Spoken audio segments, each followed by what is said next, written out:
Like, whether you're Christian or not, we do not follow that. I mean, if you're a Christian or a Jew for that matter, like, we are not great about following that commandment. Although I do know some folks who are Jewish who do follow it better than most Christians that I know, but that's not universally true either. Like, how you keep Sabbath really varies from person to person, or not keeping a whole day off for rest.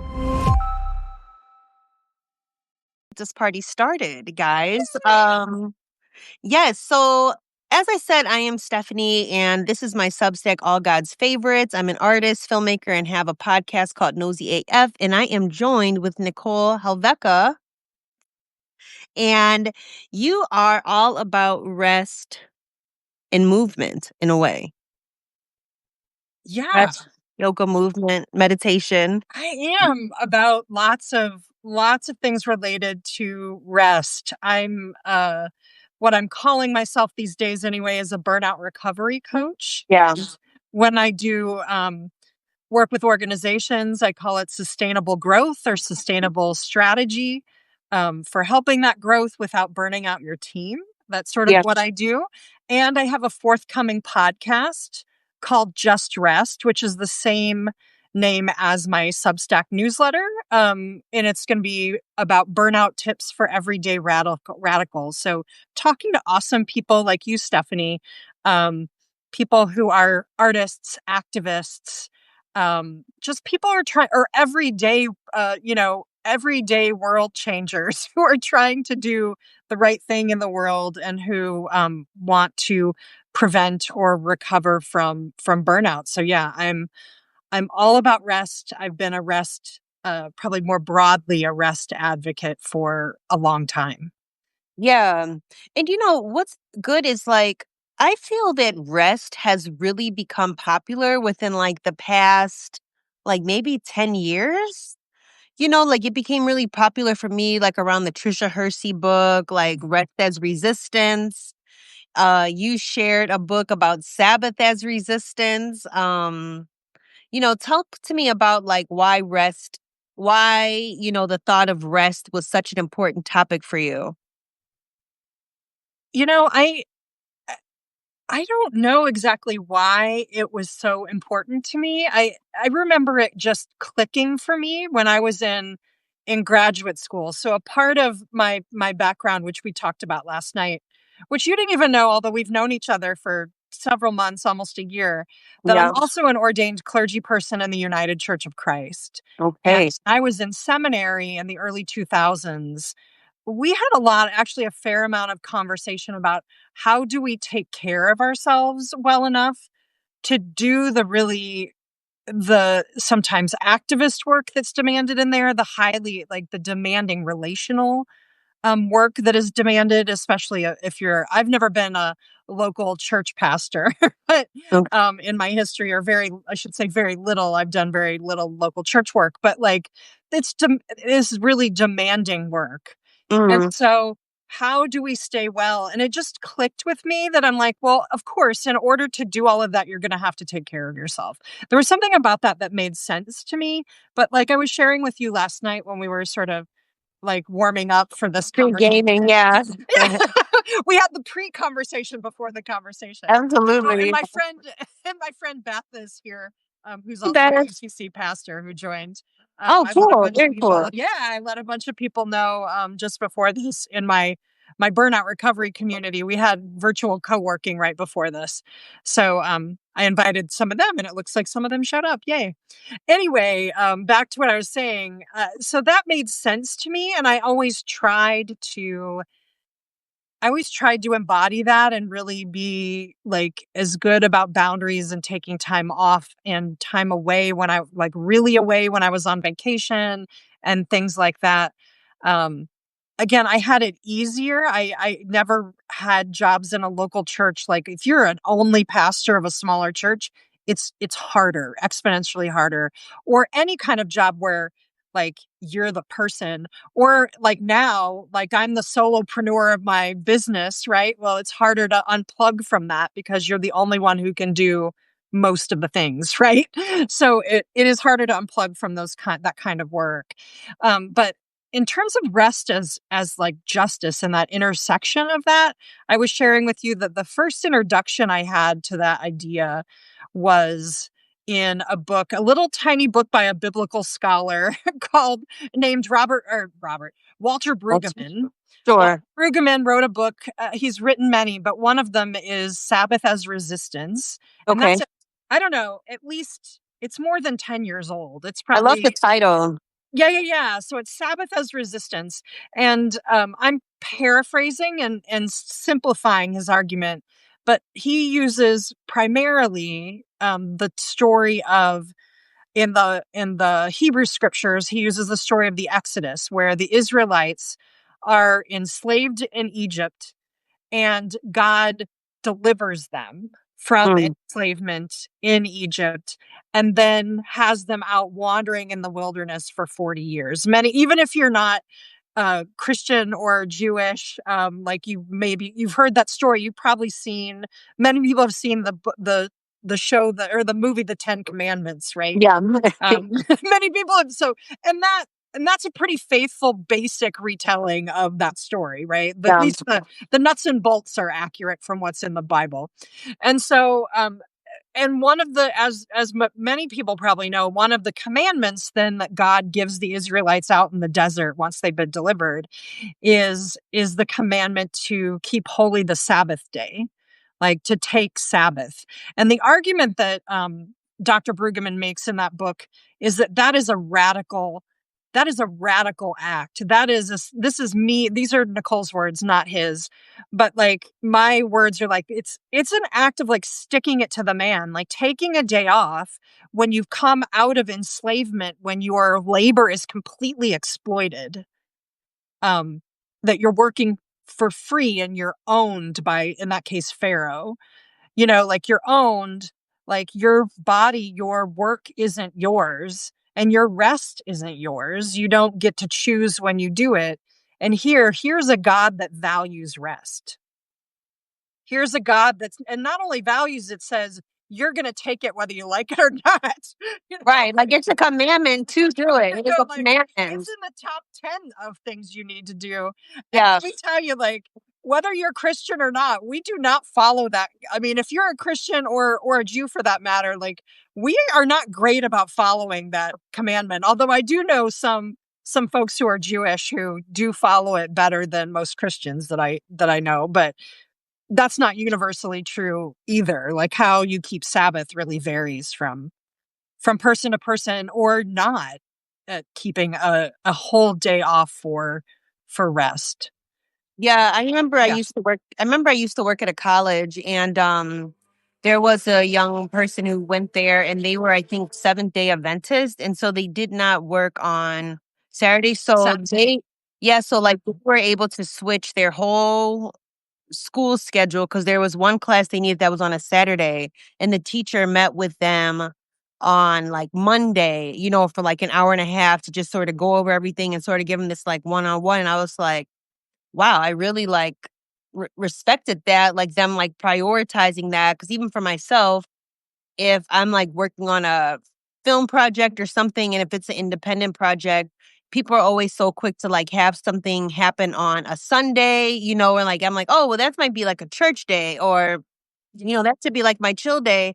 And I've so often have put it to the side to go work on another project where I'm like, I try not to do that so much now. Like, if it's Mhm. just like literally the only day that you're available, like, okay. But like, if I can have any say around it, then like, yeah, I usually don't show up Right. No. Sunday. Trying to honor Right. that. Right. Right. Yeah. Yeah. Yeah. Yeah. And so that's the idea and so then I started. I mean, I was already practicing and reading about the practice, and I kind of simultaneously. So my primary, you mentioned this kind of at the top, like my primary rest practice after graduate school what became yoga and meditation, Yeah. mostly because I couldn't at first had a lot of trouble settling in any kind of contemplative prayer or meditation practice. I had a lot of trouble. And I had done a little yoga, physical yoga before. And I thought, well, this is a moving meditation. I should be able to do that. Right. And that sort of started my journey. Now, that's more than 20 years ago now, started my journey with that kind of practice. And now I have no trouble.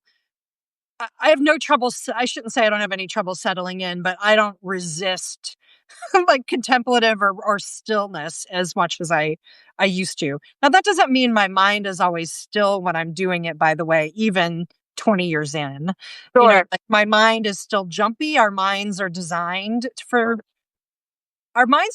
protect ourselves on some level. It's like trying to make sure we're safe. It's trying to make sure we're on top of things. It's trying to make sure a lot of stuff in our brains are really working hard at that. And so that makes it really hard for our brains to settle. Compound that with the problem of our modern culture where we're on phone like we are right now. We're on our phones, we're on devices all the time. And that's like a barrage of stimuli. Our brains are really not we're not adjusted to having that. Think about these phones we haven't even had for 20 years Yeah. yet. Yeah. Yeah, I feel like meditation it's nice to hear you say that your mind still wanders in meditation because every time you see people meditating, they're just sitting there with their eyes closed. So they look like they're being still, Yeah. but you just exposed that maybe they're not really being still because their mind is like still going, but maybe their body is still. Right. Yeah, maybe, right? Their body might be still, but their mind is all over the place. And in my experience, like there are moments or even sometimes whole practices that are like, I'm really, I'm really, um, I'm really centered and focused in whatever I'm focusing on. Mhm. Nearly every prayer or meditation practice has some kind of focal point that you use. Mhm. That can be your breath. I'm thinking of a practice, a Christian practice called centering prayer, which uses a word. You can Mhm. pick your own word, but like you come back, like you wander and you come back to the word, or you wander and you come back to the breath, or Um, you wander. Sometimes it's visual. You can use like iconography is for that. I know okay. you have a lot of artist folks, but like so Yes. you might look at some image that, and then your mind will inevitably wander, and then you're like, okay, come back to the image or come back to the. Sometimes a lit candle is a practice, like coming back and looking at that candle in front of you. Ooh, I like that. Yeah, yeah. Yeah, I have a question about movement. Mhm. So Go ahead. now this is going to be personal because I haven't moved in years. I feel like I've had knee surgery and then like I try to move. I always have a goal like of trying to walk, but like I used to be very active and like pole dancing or strength training and all these different things. And I feel like I haven't gone out of it. You've been a movement practitioner, by way of like yoga and other things for a long time now. Do you have any advice of how to get back into movement or even to start moving? Oh, those are great. That's a great question. And I'm actually in a similar place as you, even Mm, though I've been practicing a long time. Like, I had about a year ago had a pretty significant knee injury, and I yeah. had been really fit and active prior to that. Well, I should say, my peak of my the peak of my fitness and activity kind of started to wane around the pandemic. Like the Okay. gyms closed. This is a common story for people. You know, Sure. I was also starting a business at the time, and so all of the like time I so the gym closed for a good chunk of time. My swimming group that I met with went away because of the pandemic, just never came back. Oh, wow. And then I was starting a business, and it was like just not realistic that I had an hour plus to work out every day, which I had been doing before. I just didn't have the time or the money for it anymore. So, um it is really hard to come back. I mean, I think some of it, and I hear this from other friends of mine who are also like movement teachers or practitioners that like find something that you enjoy. Yeah. Like the first thing is just find movement that you enjoy. And it doesn't have to be complicated or include, I mean, it could be a class. It could be a class, but it Yeah. may not be. It may be Okay, I'm going to start with it might feel like I mean I literally was starting with this and it's only been until recently that I've gotten better is like a half a mile of walking. Like Yeah. just start with that. I mean, that's just an example, but start with something really small. You could even, I like to recommend this. It's one of my favorite things is like a dance party at your, like put on one of your favorite songs if you like music. And Yeah. those are, if it's made for the radio, it's like 3 minutes long and dance like, scooting around in your kitchen or on whatever's a slicker surface or something like that. Like just to give your Ooh, body okay, I something like to that do idea. I like a slick movement around. that feels and those are just examples like what kind of movement, Stephanie, feels good to you that you enjoy that you've done in the past? I love dancing. And by the way, Beth is in the chat. She said, they said, I'm not sure your pronouns, Beth, so forgive me if so. Um, don't sell yourself short. You're a triathlete? I used to You're be, a yeah. triathlete? When I was heavy training, I did triathlons and I did a few half marathons, but I haven't done Wow. that since 2019. Yeah, and I see Kevin saying, do what you can. Thank you, Kevin. Yeah. All this types of stuff is easier said than done. It's like, if I could, I would. Right. Right. But I don't know, it's like mental blocks. But yeah, but I like to scoot around. I like that idea. Yeah, like That scooting sounds around, fun. like even I think it's also I just mentioned earlier that I host a virtual co-working session both for my Substack subscribers, paid subscribers, and for my burnout recovery community on Thursdays. And one of the things we do is take regular breaks. So it's a 2-hour session, and we take at least one 5 to or more minute break. Mm, And I like that. and today, like, it depends on what people want and need, but like, either like, I'm encouraging people to move. Like, Yeah. sometimes that means they step away and they go, change the laundry or go get something in the house or the building they're in. And sometimes I'm leading stretching. Mm, People are like, I have tight neck and shoulders, and I'll do something for neck and shoulders, or we'll do something for hips. I'll do something really quick, stretchy things. Like doing that kind of thing, I think makes a bigger difference. Kind of going back to what Kevin's most recent comment is like, just do what you do can what you can. and do Yeah. small amounts of things. Because we're in this hyper productive mentality in our culture. Like we think everything has to be the biggest thing, and it really doesn't need to be. And even when I was training for like distance races, when I still did that, like I learned really valuable lesson that like some is better than none. If you were supposed to run 4 miles on your training plan that day, but you only had time for 2.5, do 2.5. Like, don't get into the fatalistic idea that, oh my gosh, I can't do it all. Then if I can't do it all, I won't do anything. Yeah, And that's you real. really will not be prepared if you do that. That's It's so better real. to do like the 5 and I'm slower. I never did it to win. I did it for fun. And so like that really impacted how much distance I could do sometimes. But I usually did what I learned was that you do whatever you can get done that day. And it honestly works. Yeah. Like even if I think if anybody ever does those kinds of races, like or who's out there listening right now, like those, I think the training plans tend to overtrain, probably in part because they know people won't do it all. Yeah.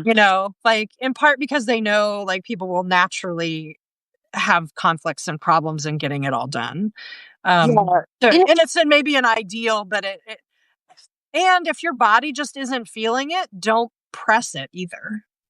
yeah. I think it's a sort of like a mind mess when you've gone from like moving like every day from like an hour every to like being like, oh, this is 5 minutes of movement. It's like, that's like such a Right. weird thing. But I'm going back to you and Kevin of doing what you can and just going from there. I've really had to try. It's been really hard to this past year to be like, oh, I can barely walk Hmm. mile because I used to go like I've literally done Right. 13.1 miles Right. Right. Right. Right. when you're and my body was Yeah, that's used wild. to doing thousands and thousands of steps most days, not Mhm. every day, but many days. Like one of the but here's another thing, and I talk about this. If folks find it on my Substack, I have a sample podcast that I did for my Okay, Just sample. Rest. I did a little sample, and there's just little clips from it right now. I will eventually edit the whole thing out, I think, probably, and give it to subscribers and givers to my funding, to my crowdfunding project that I'm doing right now. But Yeah. I talked with my friend Katie Haight-Monick, who is on here. She's both a professor of anthropology and a champion weightlifter, Oh, wow. and a good friend of mine. And Meat one of the train. things that she learned doing weightlifting is that in order to get better at it, you have to rest, and far more rest than you are active. So Mhm. in that, like, she said, if you're doing a particular repetition of a lift, you might do that for 15 seconds, and then you're required to rest for 2 to 3 minutes. Oh, okay. And when Yeah. in the same with it's with endurance sports, it's a little bit different, Mhm. but you never train 7 days a week. You're always taking at least one day off because your body needs time to rest. And I also discovered when I was training for things like that, that it was so, like, I sort of discovered this by accident because I was training for a triathlon, or no, triathlon or half marathon, I can't remember. And the time I had to do my long runs just happened to coincide with a breath class. I was taking a training program on how to teach breath practices. And Uh, so I would often be like just finishing my run and going into that call. Like it was actually on a call like this. And mhm. then we would usually do, like, the teacher would lead us in a longer practice. So I would get this big rest in right after I had been running. And I had virtually no like the kind of muscle soreness that you usually have, like, virtually gone. Mm. Because, and again, I discovered that by accident. I would normally Yeah. come home and walk around, and then I was like, "Oh, I need to make dinner or take out the garbage or whatever I need to get done that day." But, when I rested, it was just so, like, the recovery, it just wasn't it was different. It was almost non-existent. Now, I don't know if that would work the same way in my body today because my body's older. I've had the injuries like we were talking about, Yeah. mm, but I think there's something to that. And I think it also relates to this rest and how important it is to pause and step away from our creative practices, like even to step away from our creative practices sometimes, if Mm. that, especially in your case, like it's your job, right? To do to do art. It's your job Yeah. to art or to teach or whatever it is. I think it's really important to rest so that you can come back and have a fresh perspective. Your body and mind feel different. So what are Yeah. some of your I'm curious, like, what are some of your rest practices, particularly from your creative work then? Um, you know, I think if anything, maybe reality TV. Little Women Atlanta, the reunion, they're coming back. Real Housewives. Walking and even, laying on the couch. I feel like any more rest for me is still art involved. Like I still like going Mhm. to the movies or going to theater and going to the museum and seeing art shows just for myself. And I like lectures, so I feel like even, you know, just hanging out, but I still feel like, cuz even if my friends are artists and like they're like all like creative people, I'm still around art even if I'm still resting around it, like or just being involved in it. Yeah. Um yeah.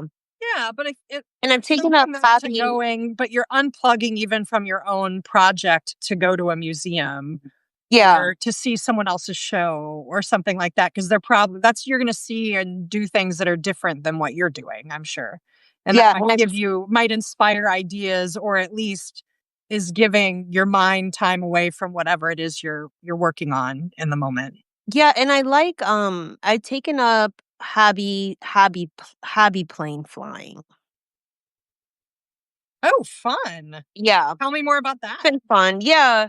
A friend from church, her husband passed away, and there was like a field where hobby pilots would be like flying their planes, and I always thought, "Oh, that's so cool, that's so cool. I need to go out there." But then a woman from a Bible study I was part of, her husband passed away, and he was a hobby pilot. And I was like, "Oh my gosh." And she had posted on Facebook, like, "I got to get rid of all of these planes." And he had a room full of them. And I was like, "That's so funny because I wanted to start that." And so she brought me a plane. Mm. And so, yeah, it's been fun. You take your radio out there, in the field with your plane. And I'm not that great with it yet. And I have like a very beginner plane, but I sort of like that because I feel like I'm carrying her husband's like hobby, along and learning like not necessarily through him, but she gave me the plane. So I feel like through his legacy, like it's taught me about hobby flight. But I feel like everybody out there, we don't really like know. I don't know who all these people are. Like I don't know what they do, barely their names. We just like take turns like landing off. And that's been fun. And it has nothing to do with art.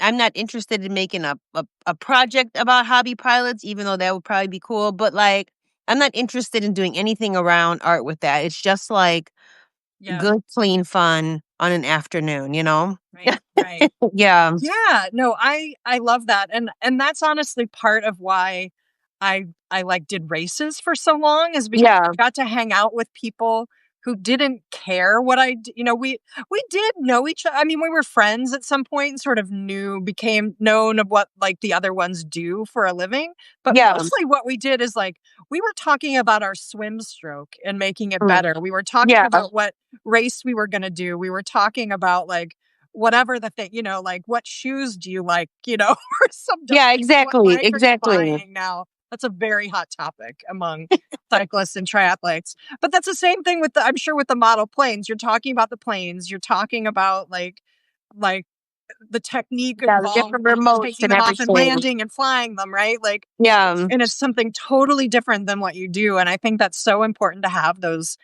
hobbies, that are different, than what you do. It helps your brain, I think, learn to learn. You're learning teaching your brain to learn different things too. Yeah. Yeah. So let's talk about your podcast. You've been doing this like written work about like rest and everything like that. What made you decide to move it to an audio medium of starting a podcast? Well, you can tell I like to talk, so that's a natural fit for me. In my that I was a theater major in undergrad and was a journalist for a Mm, while in my early life, before I went to seminary, and so, like, that that piece, and so people had been people who knew those pieces of me had been long when I started my business, "You should have a podcast," and I was like, I'm not against the idea, but I need to find the right thing for me, I mm, think. And the right timing, I think too. The timing had to feel right. And I'd been thinking about it, and I even had like over the last few years had a couple of projects with other people that we had sort of talked about, and none of them, for various reasons, just didn't pan out. Like it wasn't the right fit or the right timing or whatever. And then in the past year, maybe even a little bit more than a year ago, I really said I the name Just Rest came to me as I was waking up one morning. okay. Like literally was one of those like weird ideas that sort of come out of the ether. It wasn't a weird idea. I had been talking about it for a while or thinking about it for a while.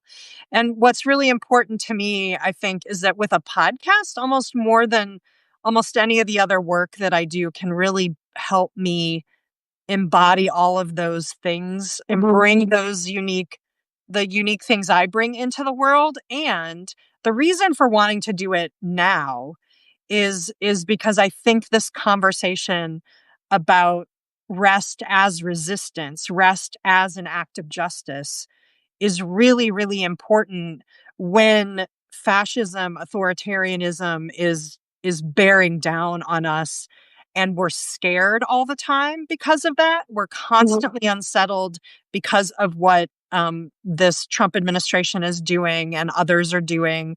And so we're constantly in that space of we're constantly being put in that space of fight or flight. Yeah. And like and taking in giving ourselves enough time to rest helps to fuel the resistance, but it also is an act of resistance, kind of like what I was saying before. Like for us to say, no, I'm going to rest, even though the world out there expects me to grind Yeah. in order to earn my value. My value will only come from what I do and what I produce, being productive, right? That's what the world says, what the world teaches us in, I should say, the world in the United States, coming from our vantage point. That's not Yeah. true in every country in the same degree.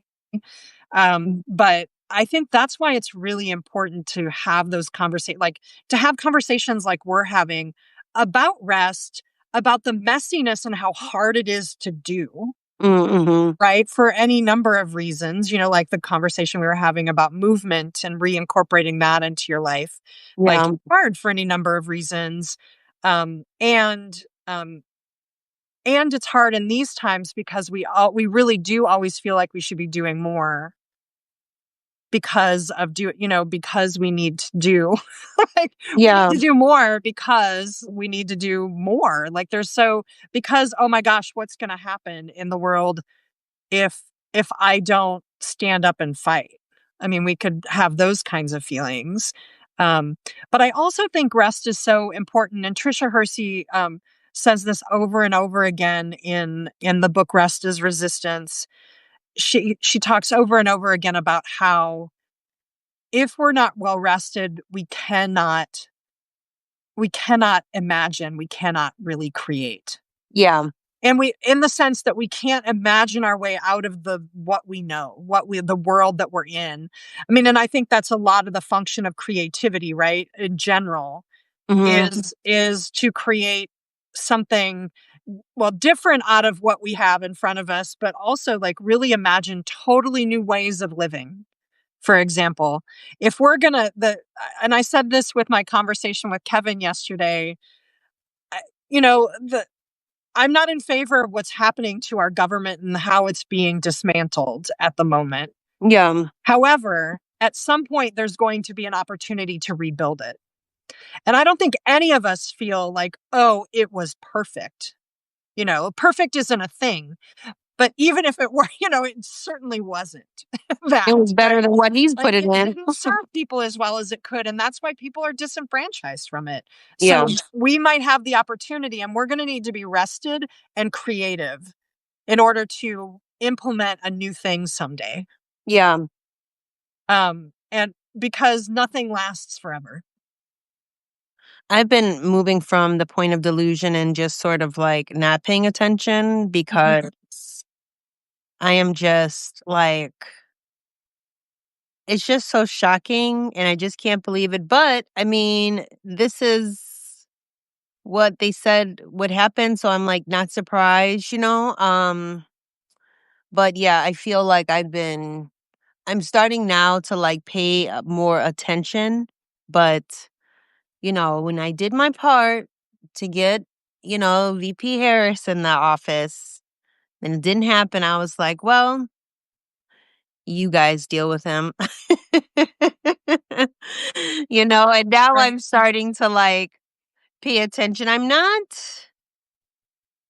too scared, Mhm. like as people live in fear, but I think that's like a faith thing where I'm like, my job is to just do my part and, trust that God will handle the rest. But Mhm. it is really wild out here. And I'm Yeah. just like, there has to be there's a reason for all this, and I'm intrigued to see, all while being like, "What the hell?" Yeah. Yeah. You And know? I think that's an act of rest too, Stephanie, to say, I did do all of this work Mm. and it doesn't feel good when what the outcome you wanted didn't happen. Right. Yeah.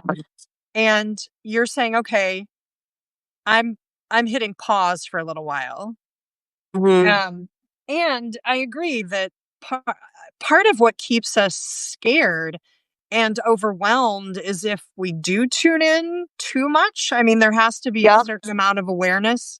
If we're going to talk about this political awareness stuff, like in self care, like, and everybody's threshold, and for that matter, it changes. Mine changes day to day how much I can take in, of news. Some days I have a stronger stomach for it than other days I can take in and digest more.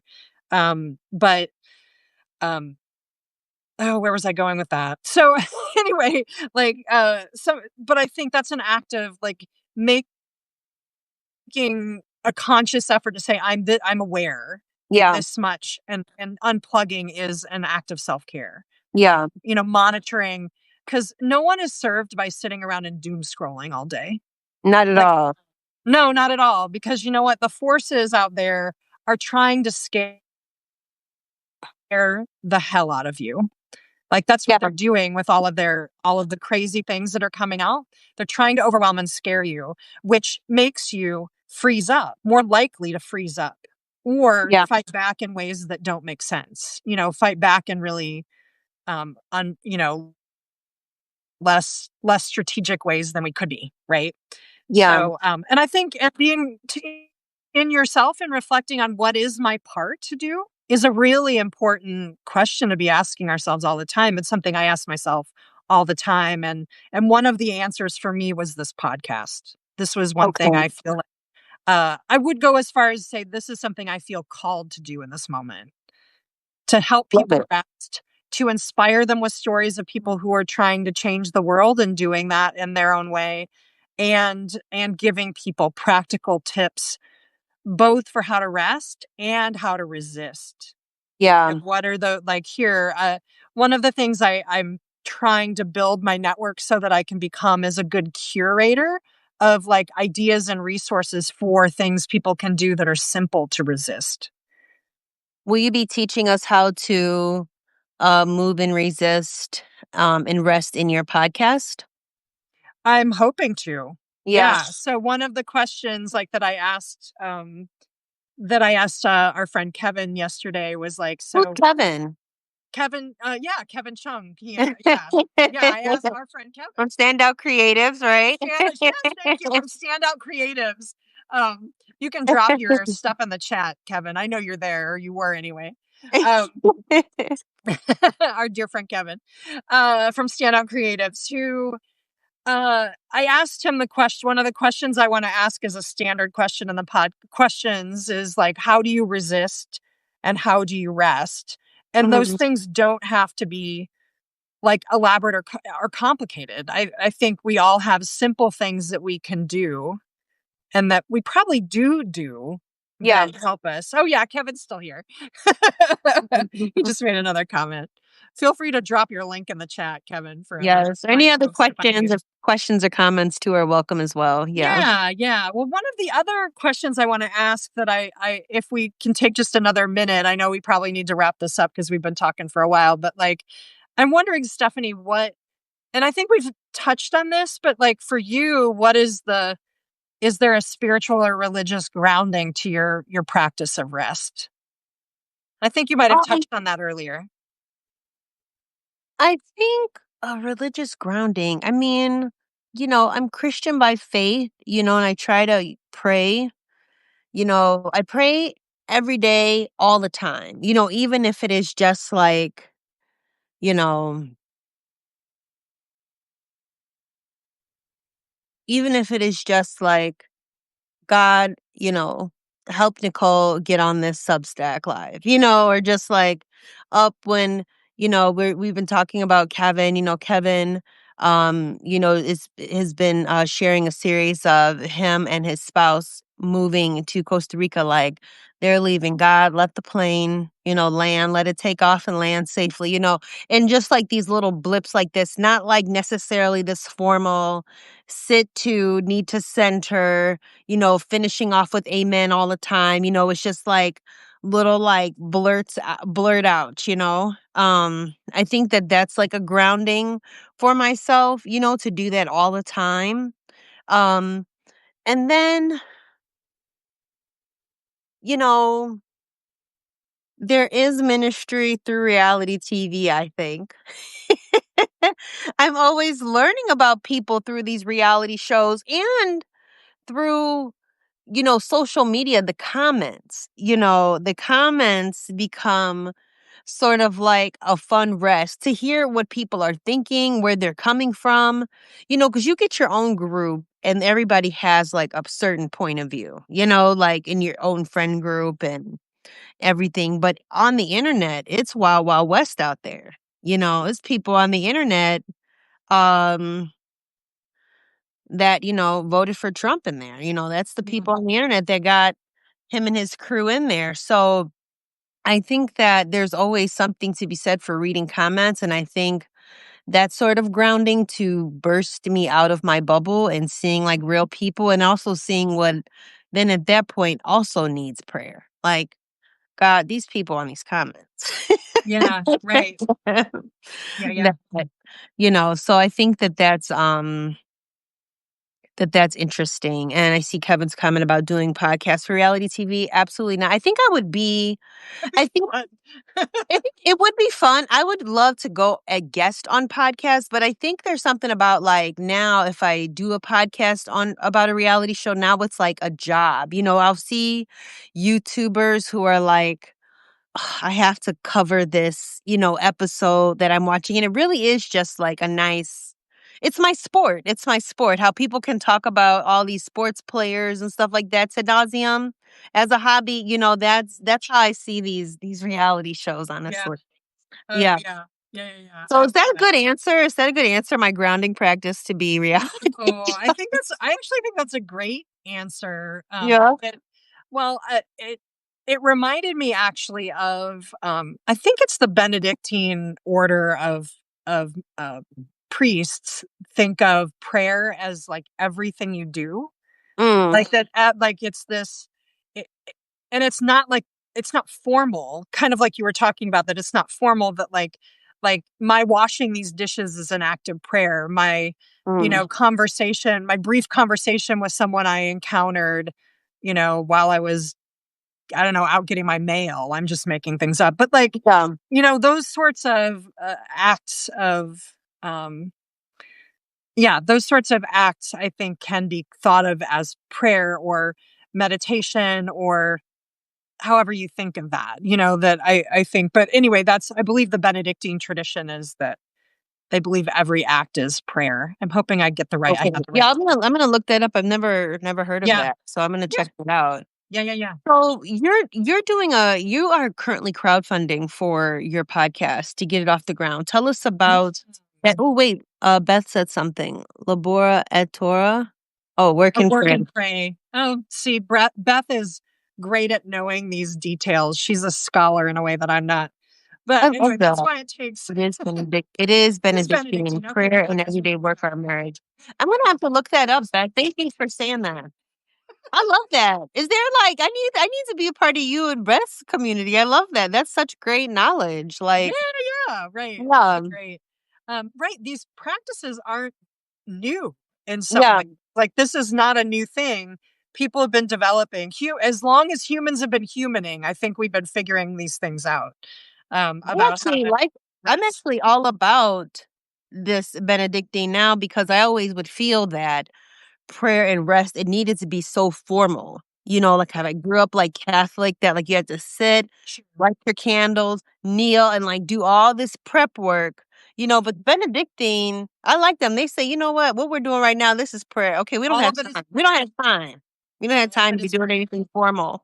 So Right. I appreciate that. So it's a way of keeping, I think it's a way of keeping the spirit, a way of keeping God top of mind all the time. Like, this, Mhm. like, I'm connected to that thing, that sense of, that thing bigger than myself, my sense of purpose, things like that. And I think Yeah, that thinking of it that way. Now, I'm not love always thinking that. about that when I'm doing the dishes or whatever. Definitely Yeah, not that's doing it true. all the That's true. time. That's true. But I like what you were saying about, oh, please help Nicole get on this live. Please help the plane land safely. Please help, Yeah. like Let's these. help Beth.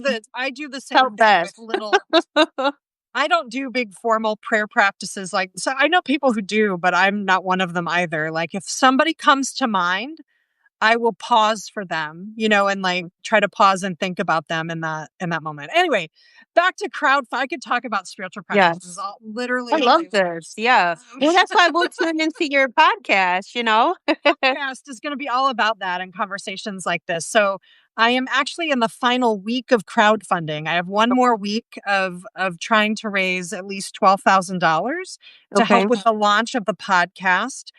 Um, and you've all heard a lot of what that's about. Again, it's to have cool conversations like these at the intersection of like justice, rest, and spirituality, which I just don't think there's enough of out there, and hopefully to inspire more acts of justice, acts of resistance in our world as well. And that's why I want to do it now and not later. So that's Yeah. part of the impetus behind crowdfunding for it. I'm hoping that I part of the biggest part of what I'm crowdfunding for is to hire someone to help me to do the launch professionally, Okay.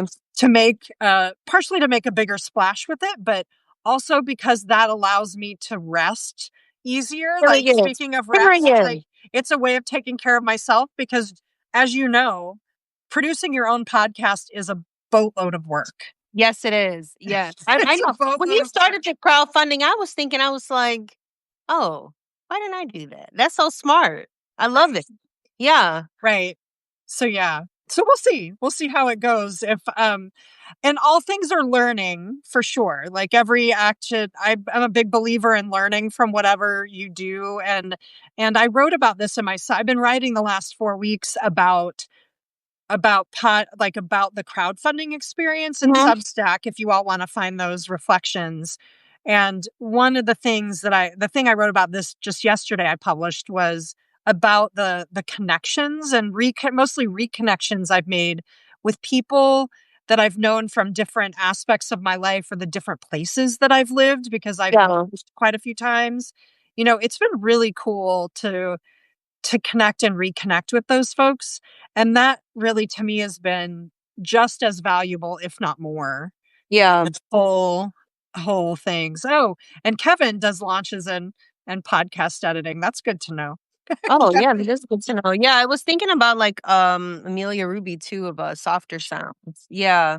yeah, yeah. Um, how do we find out? Like where do we go to get all The the details? crowdfunding you can find, well, if you subscribe, which is probably the easiest thing to do because it's probably right at top of, if you're on this and you don't already Right. subscribe to my Substack, subscribe there and you'll be able to see all of my old posts and like every post that I've made in the last 4 weeks is referred to it.